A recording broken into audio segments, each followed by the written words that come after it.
Okay, there's the answers to those 6 problems if you want to check your solutions. All of your shading would be going the same direction as the inequality, so I didn't put those up. I didn't put the graphs up there.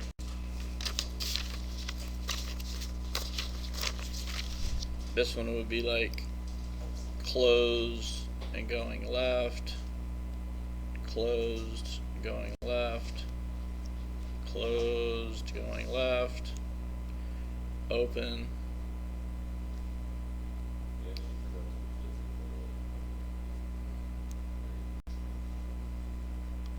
Number 3, forgot to what? I just copied what the book said. So the book make a mistake again. Number 3, you got 4. Everything's positive in number 3, so why did it get flipped? Did you say in number 3? Everything's positive. Well, there's no negatives in the problem, so why would you flip it?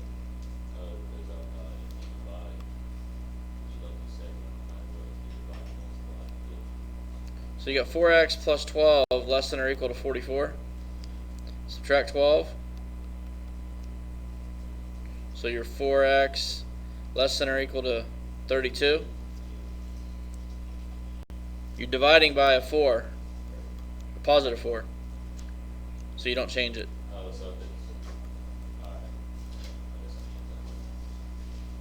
Only change it when you multiply or divide by negative. Okay? Only change the direction of the inequality when you multiply or divide by a negative.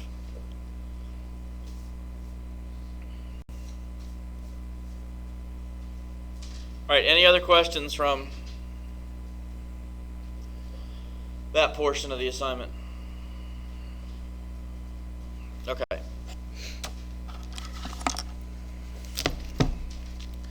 So let's see, the second part here is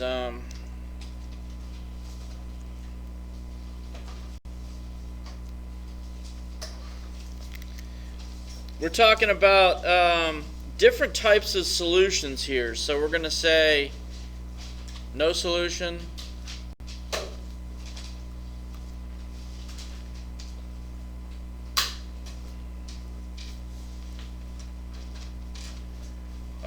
we're going to say always, and we're going to say never true. Going to be working with a couple of problems or examples where the question that you're going to be asked, the question will be, is the inequality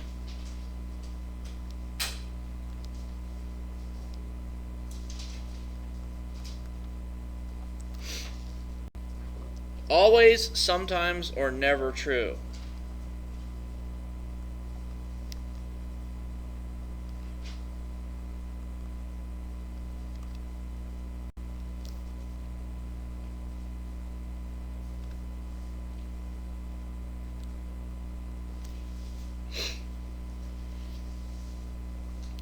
Always, sometimes, or never true. So look, before I do an example, if an inequality is always true,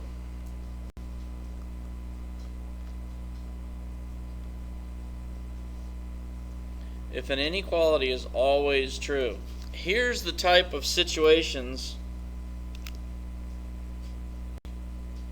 that you will see. If you work down to the end of the problem and you get to a stage where you get, here's what you get negative 15 is less than 8. Your variables have gone bye-bye. You followed all the steps. That's what you're left with. Now, you remember last week, if there was an equal sign in there and it said negative 15 is equal to 8, you stopped and you wrote no solution, right?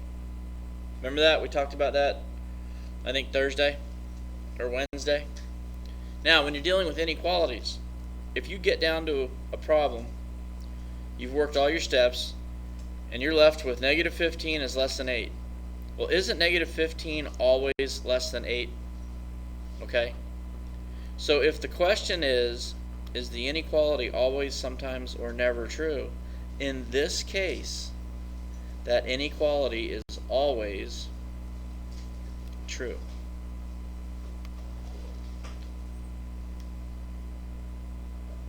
If it said 3 is less than 4, that's an always true, isn't it? 3 is always less than 4. If you work the problem and you get 7 is greater than 1, that always true. It's always true. Okay?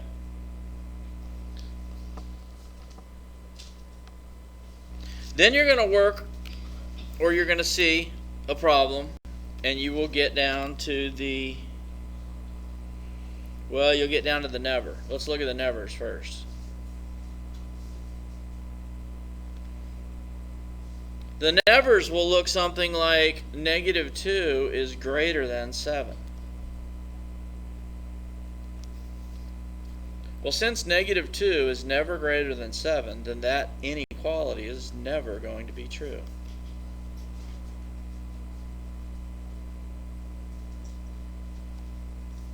If you got 3 is greater than 10, 3 is never greater than 10, is it? So that inequality is never true.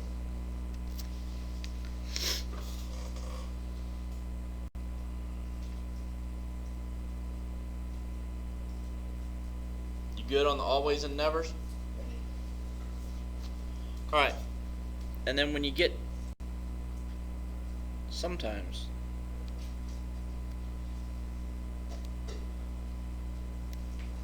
an example of an inequality that is sometimes true is the ones that look like the problems you just did, where x is less than or equal to 3.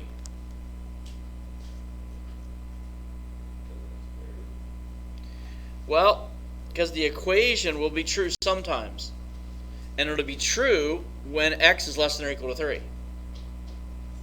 Okay? In this case, since 3 is never greater than 10, the inequality is never going to be true. And in this case, since 7 is greater than 1, or 3 is less than 4, those are always true. So those inequalities will always be true.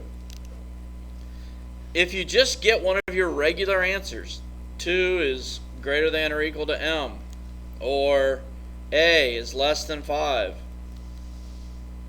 all of these inequalities are sometimes true.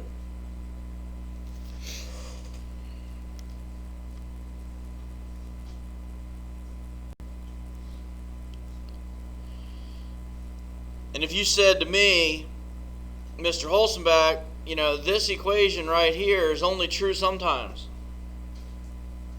And I say, when? And you say, well, if a is equal to 4, the equation is true. Because doesn't this say that anytime a is less than 5, the equation is true, right? Is 4 less than 5? So when the value of a is equal to 4, that equation is true. And that's one of the sometimes. All right? Another time that it's true is when a is equal to 3. Right. It's true a bunch of times, isn't it? Whenever the a is less than 5. Okay? That make sense? And there would be cases where they would give us what the value of x, the variable is. Oh, of course not. They're going to have you solve it. So what they're going to do is, you know, same question, is the inequality always, sometimes, or never true? So now we got negative 2 times 3x plus 1 greater than negative 6x plus 7. And you're asked, is the inequality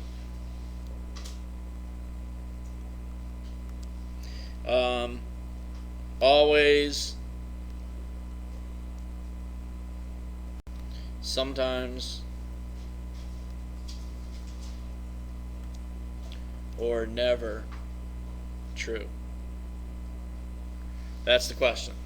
There's the inequality. Well, you got to start to solve it first, right?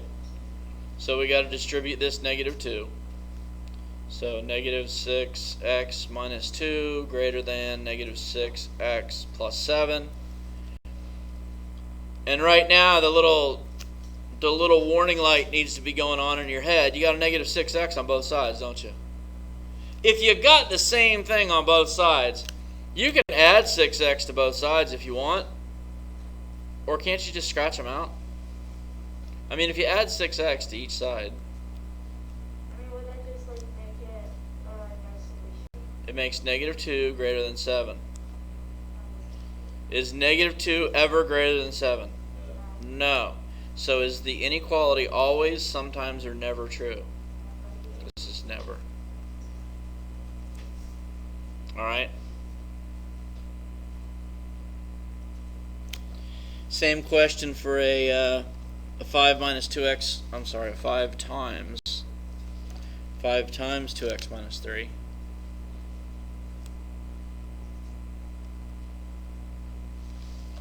Minus 7x less than or equal to 3x plus 8.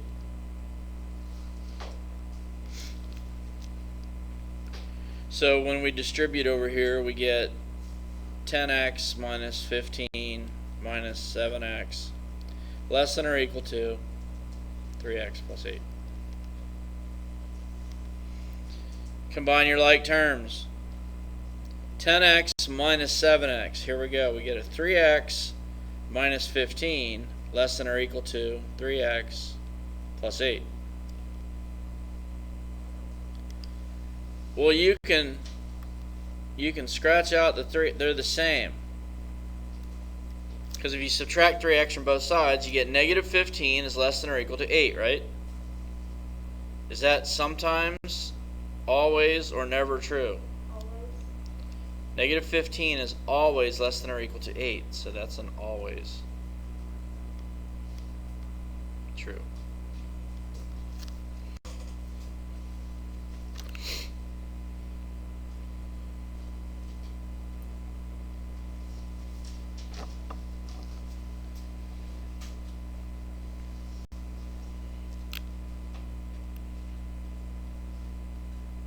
Make any sense? Okay. Questions?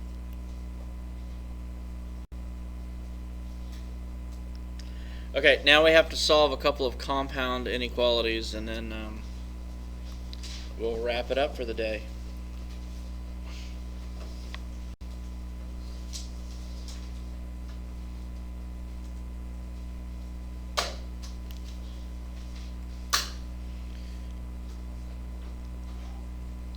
Alright, we're going to say that you can join two inequalities.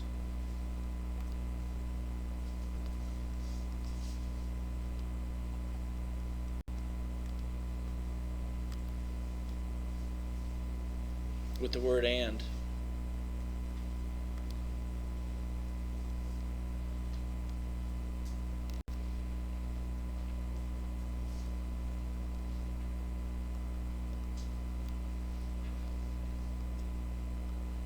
Or the word or.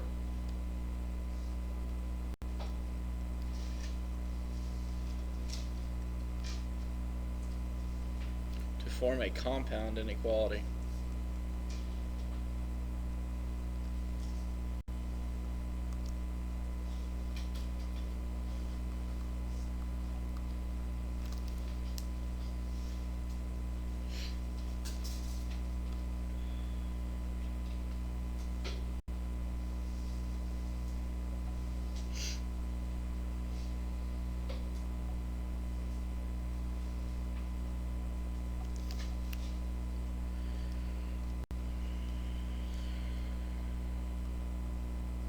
to solve a compound inequality.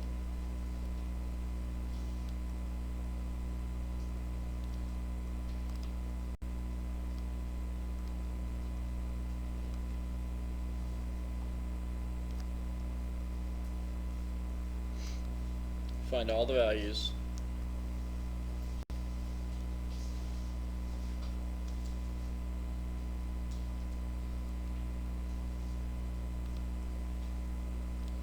Of the variable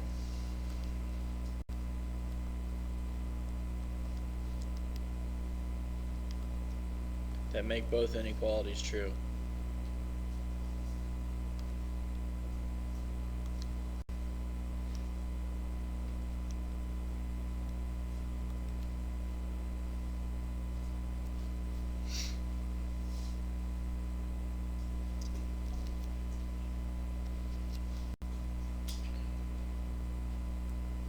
So if you're asked, what is the solution?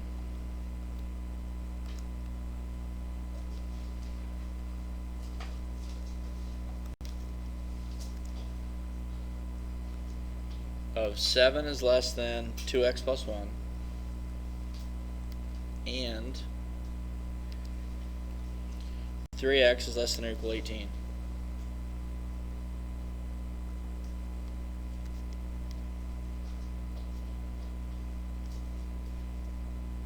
And you're supposed to graph it. So just solve each of these independently. Alright? So we're going to solve them both. We're going to subtract 1 from each side right here. We're going to get 6 is less than 2x. And we're going to divide both sides by 2. So we get one solution that says 3 is less than x.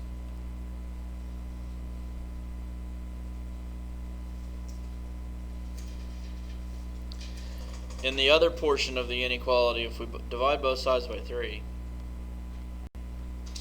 the 3's cancel, and x is less than or equal to 6.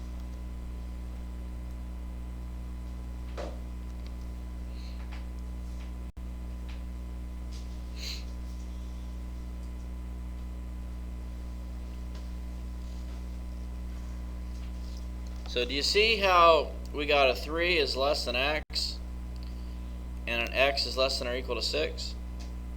Since the x is on the right of one and it's on the left of the other, we can join these up. We can say that 3 is less than x and use that same x is less than or equal to 6.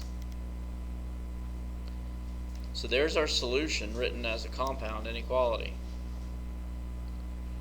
And then when we graph this, we go to the number line,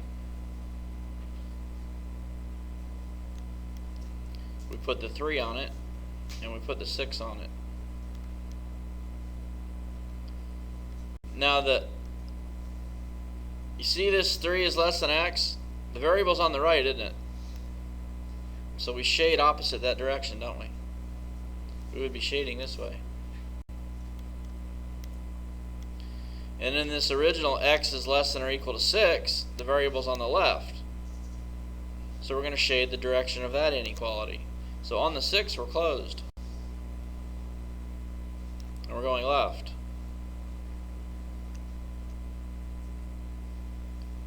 So all of your solutions to this compound inequality lie on the number line between the 3 and the 6 inclusive.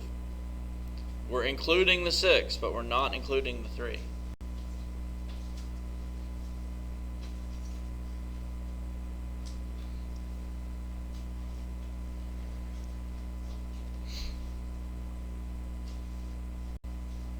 So you're basically just going to solve both equations and then graph both solutions.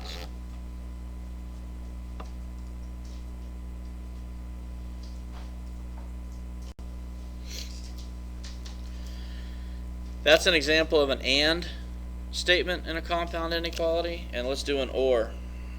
Let's do, what is the solution?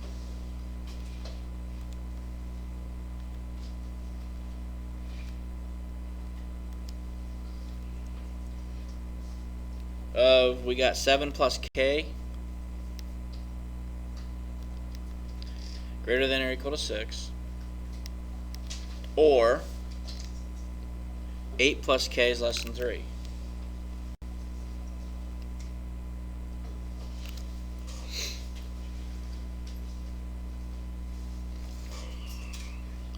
So again, we solve them both.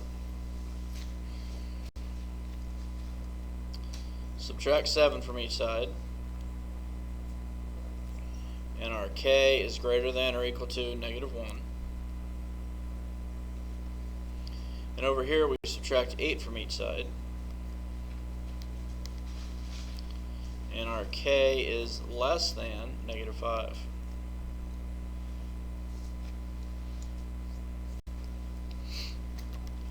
Now since the k's are both still on the same side of the inequality, we're just going to leave the word or in between there.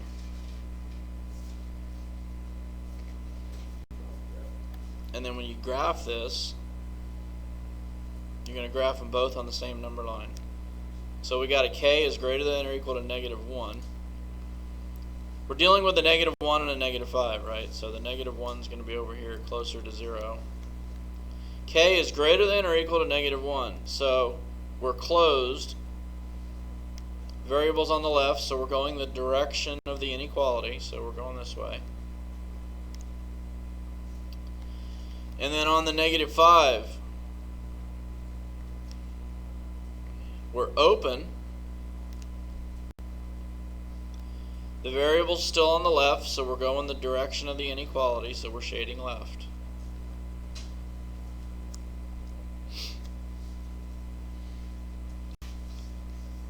So all of the solutions to those two equations lie on the number line, less than negative 5 and greater than or equal to negative 1.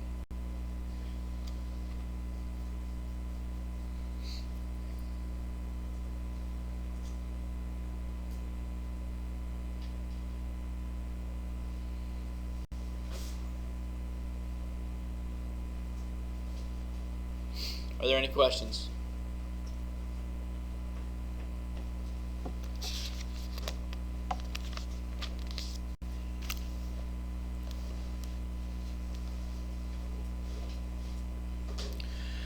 Okay, so here's a few more practice problems for you to do.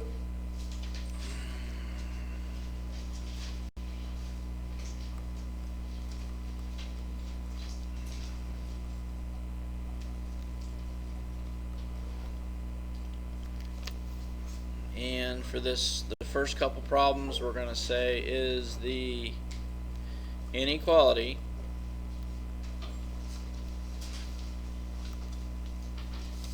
always, sometimes, or never true.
And then on these, we're just going to solve and graph.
right, and that's the end of your practice for today.